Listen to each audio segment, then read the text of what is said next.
She conquered the coldest arenas on Earth. Olympic golds? She had two. A legend in biathlon, a hero in her homeland. But Laura Dahlmeier wasn't done chasing peaks. Because after the medals, the fame, the records, she wanted something wilder. Something higher. And on July 28, deep in Pakistan's unforgiving Karakorum range, she found it. But what she didn't know was that this would be her final climb. This is the story of a champion who didn't fall from grace, she fell chasing freedom. And the silence she left behind echoes louder than any victory. Laura Dahlmeier's story didn't begin under stadium lights or Olympic flags. It began in the snow-covered slopes of Garmisch-Partenkirchen, a quiet town nestled in the Bavarian Alps. From the time she could walk, Laura was moving uphill, on skis, through trails, across icy winds. While other kids played indoors, she was already scaling her first summits. Mountain air was in her lungs before she could spell the word biathlon. By her teenage years, it was clear, Laura wasn't just talented. She was relentless. Focused. Obsessive in the way champions are. She burst onto the international scene in her early 20s, dominating the Biathlon World Cup circuit. But it was the 2016-17 season that etched her name into sporting history. 7 World Championship titles in 1 year. A feat so outrageous, even her competitors called it untouchable. And then came Pyeongchang 2018. The Olympics. The pressure, the eyes, the legacy on the line. Laura didn't flinch. She won gold in the sprint. Then she won gold in the pursuit. No woman had ever done that before, not at the same games. As if that wasn't enough, she took home a bronze too, for good measure. The world applauded. Germany celebrated. And Laura? She quietly stepped away from the spotlight and disappeared into the snow. But even in those glory days, there were hints that she belonged somewhere else, not in front of cameras, but in the wild. In the silence of the peaks. And while the world cheered her podiums, Laura was already looking beyond them, toward mountains no one was watching. In 2019, just 1 year after her historic Olympic run, Laura Dahlmeier did the unthinkable. She walked away. At just 25 years old, an age when most athletes are hitting their prime, Laura announced her retirement from biathlon. No injury. No scandal. No dramatic farewell tour. Just a quiet statement: I no longer feel the 100% passion required to be a professional athlete. To many, it was confusing. Shocking. How could someone at the top of the world suddenly step down? But for Laura, the answer was simple: the mountains were calling. She didn't vanish. She just shifted gears. Fast. Within months, Laura was trail running through alpine passes, climbing rugged peaks, guiding ski tours for beginners, and volunteering with mountain rescue operations. She became a fixture in the very wilderness that had shaped her. And when she wasn't scaling cliffs or sprinting through forests, she was in front of a camera, this time not as a competitor, but as a winter sports expert, bringing insight and humility to every broadcast. Laura wasn't chasing medals anymore. She was chasing meaning. Freedom. Challenge. The kind of silence you only find at high altitudes. And for the first time in years, she looked lighter. Happier. At peace. But that peace came with a price. Because in Laura's world, fulfillment was never found on flat ground. She needed danger.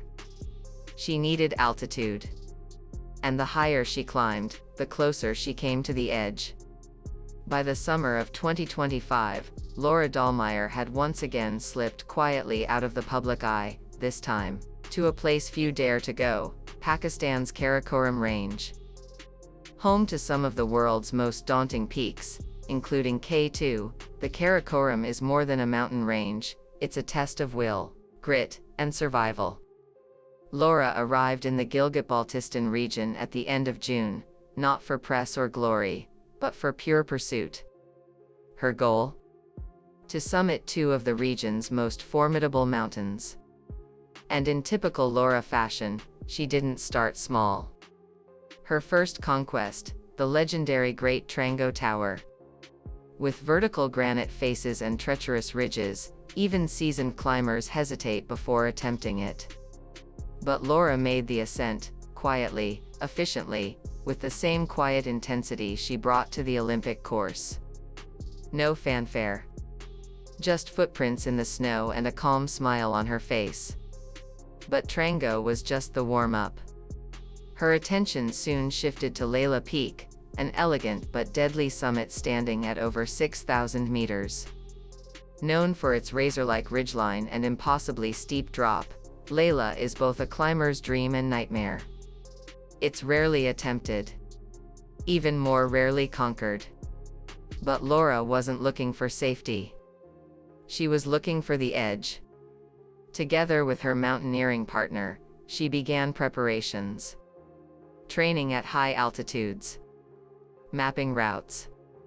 Waiting for a narrow weather window to make the climb. Every detail planned.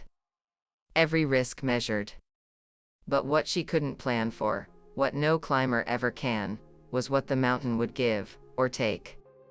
July 28, 2025.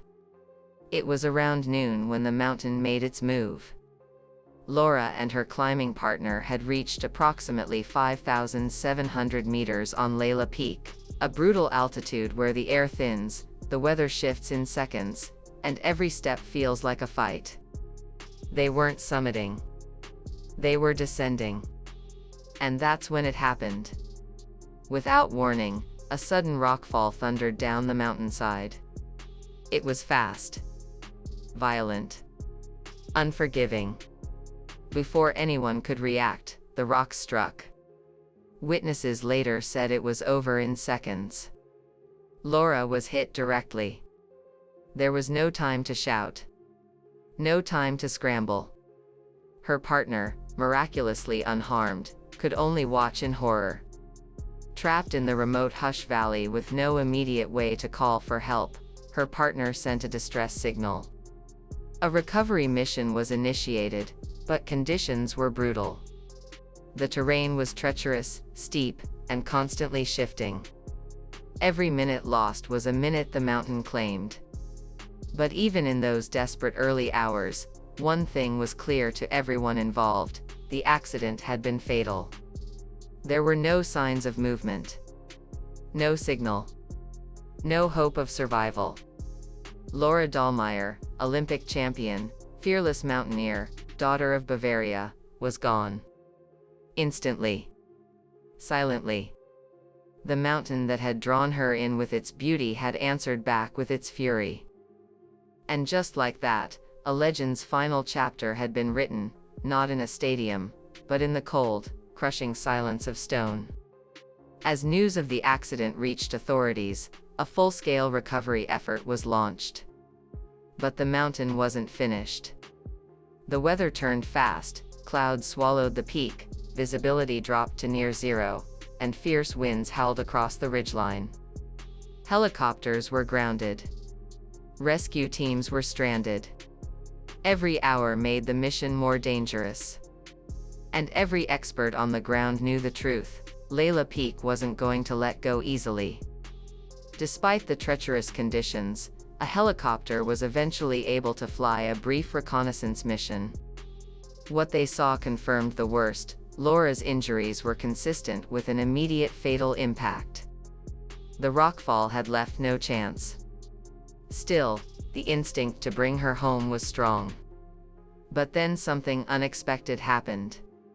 Laura's team revealed that she had left specific instructions, clear, written, and emotionally difficult.